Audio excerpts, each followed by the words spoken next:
Most traders think that they are managing risk correctly, but here is an uncomfortable truth. A lot of the so-called golden rules of risk management are about as useful as an umbrella in a hurricane. I know this because I used to follow them. Tight stop losses and diversifying everything and cut losses quick. And yet my account was not growing.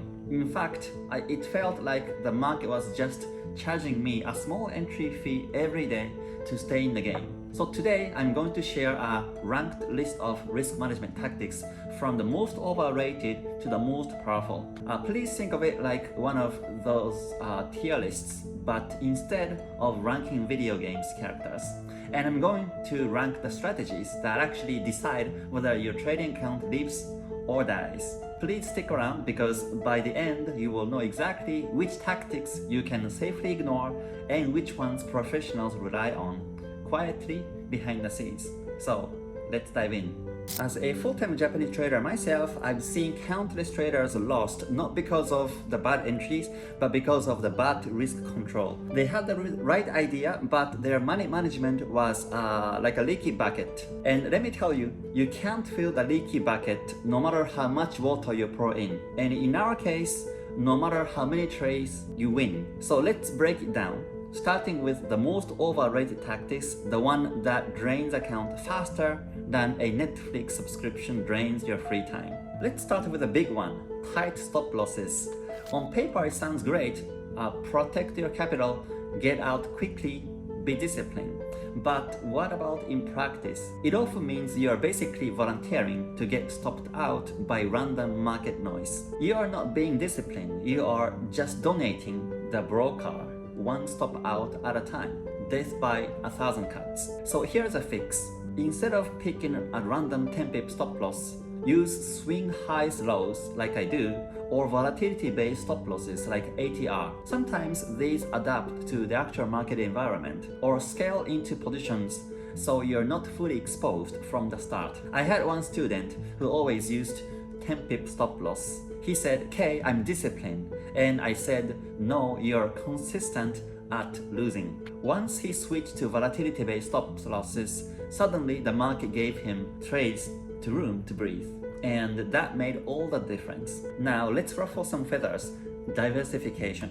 Yes, diversification works if you are Warren Buffett. About the traders like us, diversifying across 10 correlated pairs is not the risk management, it's a self-deception. If you're buying, let's say, Euro USD, a Pound USD, and AD USD at the same time, congratulations, you are not diversified. You are just really bullish on US dollar going down. When I first started, I thought having 6 positions at the same time open made me look like a pro. But the truth was that it made me 6 times more wrong whenever the dollar moved. So here is a nuance. Diversification is great for long-term portfolios. For traders, especially for short-term ones, it often just waters down conviction.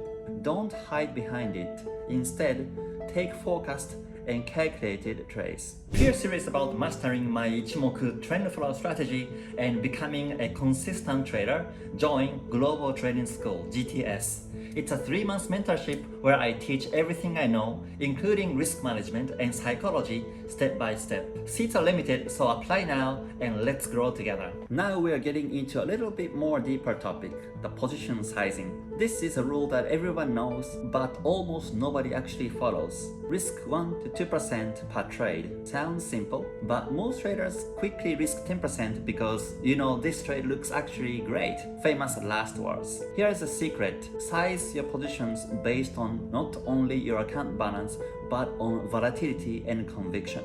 In calm markets, you can go a little bit bigger. In chaotic markets, size down. One of my mentorship students used the exact same entry and exit strategy, but the only change he made was the risk per trade. And guess what? His equity curve stopped looking like a roller coaster, started looking like a staircase. Next is about hedging. When I mention hedging, some traders panic. "Okay, I don't want to cancel out my profits." But please relax. Hedging is not about eliminating the risk. Instead, it's about balancing it. Think of it like an insurance. You don't buy a car insurance because you plan to crash your car every week. You buy insurance so that if anything unexpected happens, you survive financially. Pros use hedges to stay alive through black swan events or sudden news or flash crashes. For example, if you're long Euro USD and the dollar starts flexing its muscles, you can short pound USD to soften the blow. So the point is not to avoid all the losses. It's to stay in the game long enough to let your edges play out. Remember, day traders cannot make comebacks, but hedge traders can. And now, the hidden tactic that separates amateurs from professionals is the portfolio level risk management. Most retail traders think, as long as I set a stop loss on each trade, I'm safe. But actually, that's not true. That's like you're saying, I wear a seatbelt in my car so I can drive into a wall and I'm okay. So pros don't just look at trades individually. Instead, they look at an entire account exposure. So here are some questions you can ask yourself. Are all your trades basically betting on the same theme? Or are your positions too big for the liquidity available? Or how much or how many percent are you willing to lose in a week before you step back? And here is the trap. You can be right on 4 different setups, but if they are all correlated, you're not diversified. You're basically concentrated, and one bad move can wipe them all out. So portfolio level risk management is not sexy. You cannot brag about it at the dinner, but it's the reason professionals survive for decades, while retail traders disappear after like 6 months. Before we wrap up, let me give you 3 bonus points. Number 1, psychology is 50% of the risk management, because fear and greed ruin more traders. Number 2, journal your mistakes. Write down every time you broke your own rules. Then you realize the enemy is not the market or it's not the strategy, but it's you. Number 3, use technologies like alerts or dashboards or trackers, because relying on memory in trading is like relying on memory to pay your bills. It's only a matter of time before you miss something important in trading. So let's wrap it up. If you're still relying on tight stop losses and blind diversification, you're not managing the risk. You're just managing anxiety. The real edge comes from the position sizing, smart hedging, and portfolio level risk management. These are tactics professionals don't brag about, but quietly rely on every day. If this video opened your eyes, please press the like button and please subscribe on my YouTube channel. And if you want to dive deeper, you're welcome to join my private communities where I share advanced examples, live breakdowns, and stuff that doesn't make it to YouTube. Links are in the below description. Now, I want to also hear from you. What is your biggest struggle with the risk management? Please write them down in the comments, because this channel is not about me talking, it's about building the community where we can learn together. And please remember, trading is not about looking smart. It's about staying alive long enough to let your edge pay out. Thank you for watching, and I will see you in the next one. Stay gold. Mata ne.